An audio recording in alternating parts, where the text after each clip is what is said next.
राष्ट्रपति ने कहा है, समाज में सौहार्द, प्रेम और बंधुत्व का संदेश देता है ओणम। देश भर में मनाया जा रहा है ओणम का त्योहार।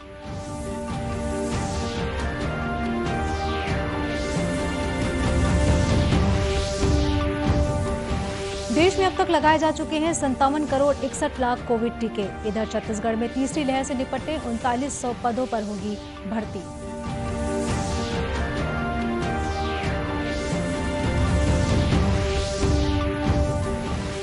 पूर्व भानुप्रतापपुर में जापानी तकनीक से किए गए वृक्षारोपण को लगभग 1 साल पूरा। छोटे पौधे ले चुके हैं घने जंगल का रूप।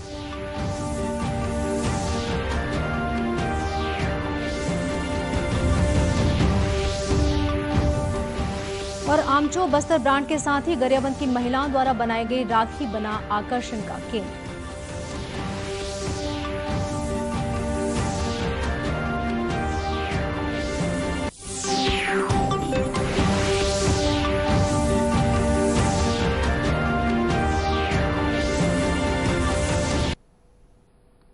नमस्कार, आप देख रहे हैं दूरदर्शन समाचार। मैं हूं सरोज गुप्ता। अब समाचार विस्तार से। केरल का प्राचीन और प्रमुख त्योहार ओणम आज पूरे देश में हर्षोल्लास के साथ मनाया जा रहा है। इस अवसर पर राष्ट्रपति, उपराष्ट्रपति और प्रधानमंत्री ने लोगों को बधाई और शुभकामनाएं दी हैं। राष्ट्रपति रामनाथ कोविंद ने कहा है कि नई फसल का यह त्योहार किसानों के कठिन परिश्रम और मातृ प्रकृति के प्रति कृतज्ञता ज्ञापन का प्रतीक है। उन्होंने कहा कि यह त्योहार समाज में सौहार्द, प्रेम और बंधुत्व का संदेश भी देता है। राष्ट्रपति ने देशवासियों से अपील की है कि वे देश की प्रगति और खुशहाली के लिए एकजुट होकर आगे बढ़ने का संकल्प लें।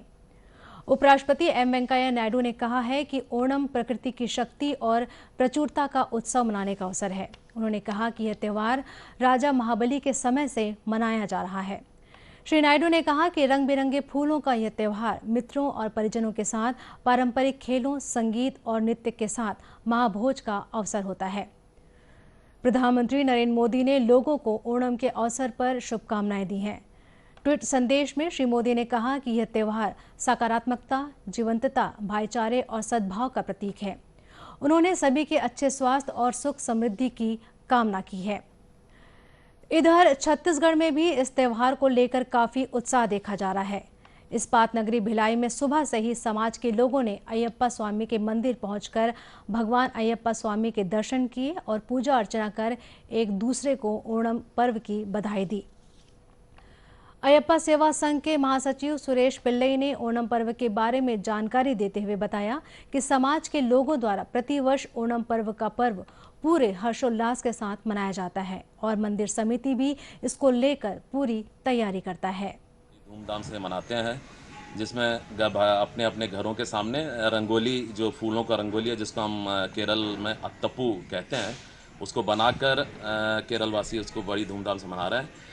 साथ ही आज के दिन सभी केरल वासी जहाँ पे भी रहते हैं, चाहे वो कोई भी जात के हो, देश में हो या विदेश में हो, आज के ओणम को बहुत अच्छे तरीके से और खासकर केरल के जो व्यंजन है आज बहुत प्रिय रहता है। अपने परिवार के साथ और कोशिश ये करते हैं कि अपने माँ, पिताजी या भाई बहन के साथ आकर एक साथ एक जगह मनाएं। उसी तारतम्य में आज भिलाई अयप्पा सेवा संगम ने भी केरल वासियों के लिए आज मंदिर में कोविड के नियमों का प्रोटोकॉल को मेंटेन करते हुए भक्तों को हमने आने दिया है, ताकि ये भगवान से प्रार्थना करें कि उनको सुख समृद्धि हमेशा बना रहे। इस अवसर पर अयप्पा सेवा संघ द्वारा प्रसाद वितरण का कार्यक्रम भी किया गया, जहां बड़ी संख्या में श्रद्धालुओं ने पहुंचकर प्रसाद ग्रहण किया। उल्लेखनीय है कि केरल वासियों द्वारा राजा महाबली के आगमन की खुशी में यह त्योहार मनाया जाता है और महाबली के स्वागत में महिलाएं अपने घरों के सामने फूलों की रंगोलियां डालती हैं। हिमाचल प्रदेश में 5 दिवसीय जन आशीर्वाद यात्रा आज दूसरे चरण में प्रवेश कर गई।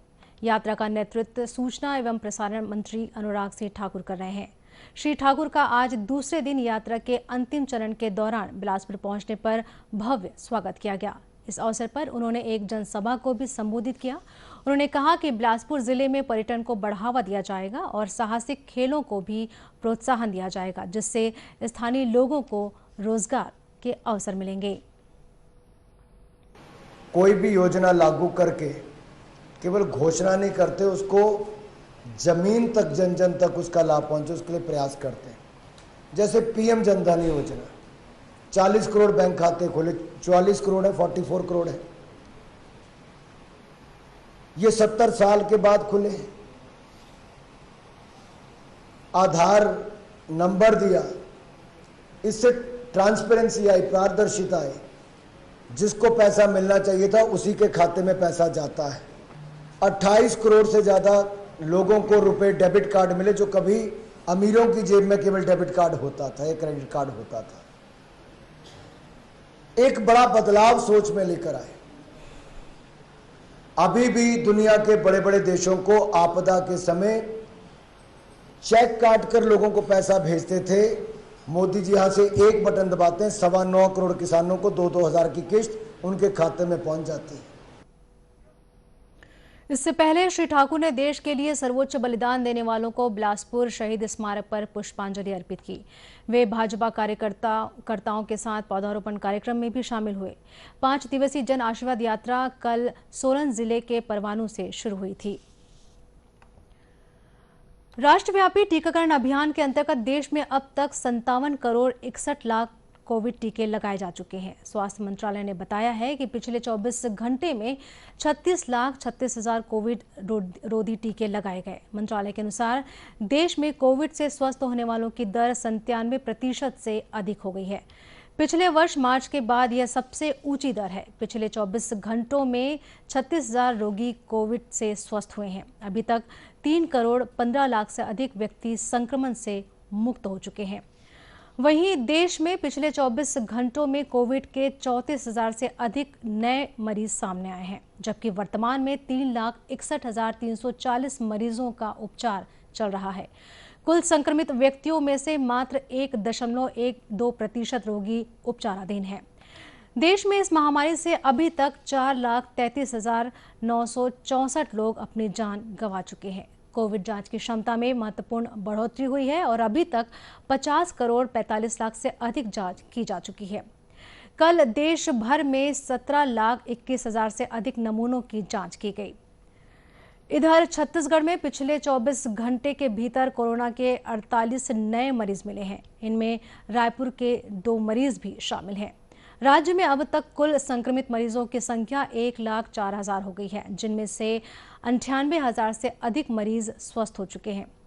वहीं प्रदेश में संभावित तीसरी लहर को देखते हुए राज्य सरकार ने तैयारियां शुरू कर दी हैं। स्वास्थ्य विभाग को 3900 विभिन्न पदों पर भर्ती की अनुमति मिल चुकी है। इसके तहत doctor, staff nurse, technicians, paramedical staff, सफाई कर्मी, हेल्थ वर्कर आदि की भर्ती की जाएगी। पूर्व भानुप्रतापपुर में राज्य में पहली बार जापानी तकनीक से किए गए वृक्षारोपण को लगभग 1 साल पूरा होने वाला है। मियावाकी तकनीक से किया गया वृक्षारोपण हरे भरे जंगल में बदल गया है। मियावाकी रोपण आज देश के बड़े शहरों में प्रचलित हो रहा है। बेंगलोर, हैदराबाद और मुंबई जैसे बड़े शहरों में इस तकनीक से बड़े पैमाने पर वृक्षारोपण हो रहे हैं। यह रोपण हमारे परंपरागत वृक्षारोपण से 30 गुना ज्यादा कार्बन डाइऑक्साइड सोखता है और धूल और ध्वनि प्रदूषण को 3000 गुना तक कम करता है। छोटे से क्षेत्र में किए गए रोपण से तुलनात्मक अधिक फायदे हैं। डीएफओ मनीष कश्यप की पहल से यह प्लांटेशन कराया गया था, जहां पर 30 प्रजाति के 11,000 पौधों का रोपण किया गया था, जिनमें से वर्तमान में लगभग 95% पौधे अभी भी जीवित हैं। डीएफओ कश्यप ने बताया कि इस तरह की तकनीक से लगाए गए पौधों की ग्रोथ बहुत अच्छी है। 96% है, जो कि हमारे नॉर्मल प्लांटेशंस में नहीं होता, और ग्रोथ भी बहुत ही शानदार है। 3 गुना 1 साल में पहुंच जा रहा है, तो और ये 3 साल में ही मिनी फॉरेस्ट बन जा रहा है। जबकि हमारे जो नॉर्मल प्लांटेशंस होते हैं, परंपरागत हमारे जो वृक्षारोपण रहे हैं वन विभाग के, वो जो है करीबन 100 साल लगते हैं उसको जंगल बनने में, और ये 3-4 साल में जो है जंगल बन जा रहा है। तो इसलिए इसके बहुत ही फ़ायदे हैं इस मियावाकी वृक्षारोपण के। और ग्लोबल वार्मिंग और क्लाइमेट चेंज के लिए जैसा भी हम सोचते हैं कि भाई ऐसा कुछ करें कि ज़्यादा से ज़्यादा वो कार्बन डाइऑक्साइड सोखे, तो ये प्लांटेशन की ये विशेषता है। ये 30 नॉर्मल प्लांटेशंस के कंपैरिजन में सेम क्षेत्र में 30 गुना ज़्यादा CO2 जो है कार्बन डाइऑक्साइड सोखता है, और 1000 गुना ज़्यादा आपका ध्वनि प्रदूषण और एयर पोल्यूशन को जो है कम करता है। बताया गया कि इस तकनीक में पौधों को बहुत पास पास रखा जाता है, जिसके तहत 20,000 पौधों को 0.75 गुना 0.75 मीटर के अंतराल में लगाए जाते हैं। जमीन में गड्ढे करने से पहले जुताई की जाती है और मिट्टी में खाद के साथ भूसा मिलाया जाता है। वृक्षारोपण करने के बाद नमी बचाने हेतु पूरे क्षेत्र में पैरा छिड़क दिया जाता है और बरसात के बाद पूरे वृक्षारोपण की सिंचाई की जाती है। भाई बहन के प्यार के रिश्ते का त्यौहार राखी 22 अगस्त को मनाया जाएगा। इसे लेकर बाजार में चहल पहल बढ़ने लगी है। इस बार बाजार आमचो बस्तर ब्रांड के साथ ही गरियाबंद की महिलाओं द्वारा तैयार की गई राखियों का विशेष आकर्षण देखने मिल रहा है। बस्तर की स्व सहायता समूह की महिलाओं द्वारा इसकी बिक्री के लिए सेल काउंटर खोला गया है। बिहान की महिला स्व सहायता समूह रोता और नारायण पालकी के सदस्यों ने बांस, रुद्राक्ष, रत्न, डोरी, रेशम की राखी तैयार की है और महिला सशक्तिकरण में अपना अमूल्य योगदान दे रही हैं। इसी तरह गरियाबंद जिले के कोपरा गांव की महिलाएं धान, उड़द, चना, चावल, सरसों के दानों के अलावा लौंग, इलायची और पुराने सिक्कों से राखियां तैयार कर रही हैं। उगता सूरज समूह से जुड़ी इन महिलाओं ने इस बार भी विदेशी राखियों को मात देने के लिए एक से बढ़कर एक स्वदेशी ब्रांड तैयार किए हैं। महिला समूह की अध्यक्ष भारती साहू ने बताया कि राष्ट्रीय आजीविका मिशन के समूह से जुड़ी इन महिलाओं का मकसद बहनों द्वारा अपने हाथों से बनाई गई राखी बांधकर भाई बहन के रिश्ते को और गाढ़ा करने का है। बादाम, लौंग, इलायची, मरीच और कुछ पैसे से भी बनाए हैं। पुराने जमाने के पैसे, 5 पैसे, 10 पैसे, मतलब ये चीज अभी के बच्चे नहीं जानते, तो पुरानी संस्कृति सभ्यता को सामने लाने के लिए ये सब बनाए हैं हम लोग। खुद से अपनों के लिए कुछ करें, मतलब महिला आत्मनिर्भरता के लिए, और विदेशी को मिटाना है, स्वदेशी अपनाना है, अपनों के लिए खुद से कुछ करके दिखाना है।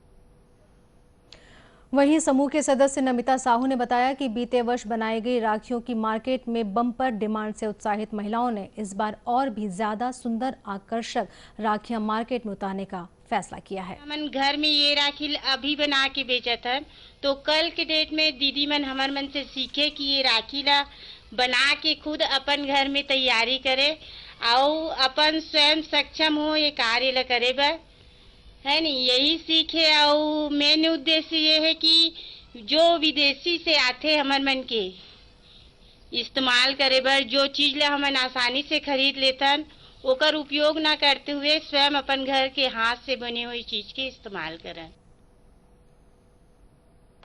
उल्लेखनीय है कि प्रधानमंत्री नरेंद्र मोदी के स्वदेशी अपनाओ नारे को साकार करती ये महिलाएं आत्मनिर्भरता के पायदान पर चढ़ रही हैं।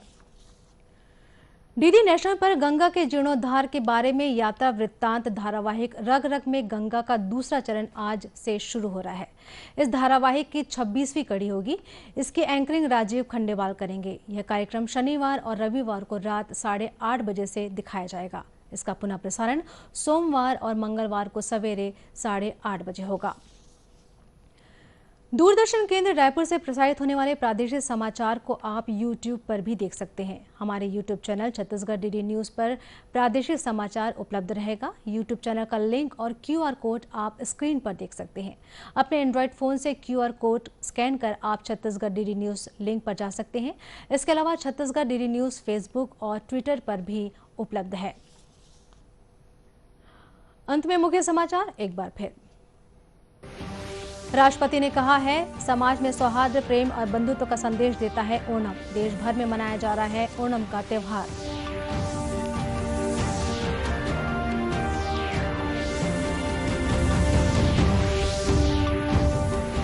देश में अब तक लगाए जा चुके हैं 57 करोड़ 61 लाख कोविड टीके। इधर छत्तीसगढ़ में तीसरी लहर से निपटने 3900 पदों पर होगी भर्ती।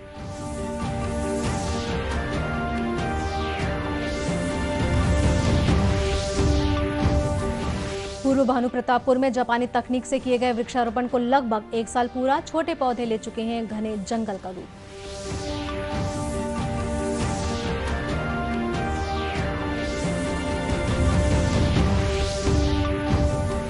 और आमचो बस्तर ब्रांड के साथ ही गरियाबंद की महिलाओं द्वारा बनाई गई राखी बना आकर्षण का केंद्र।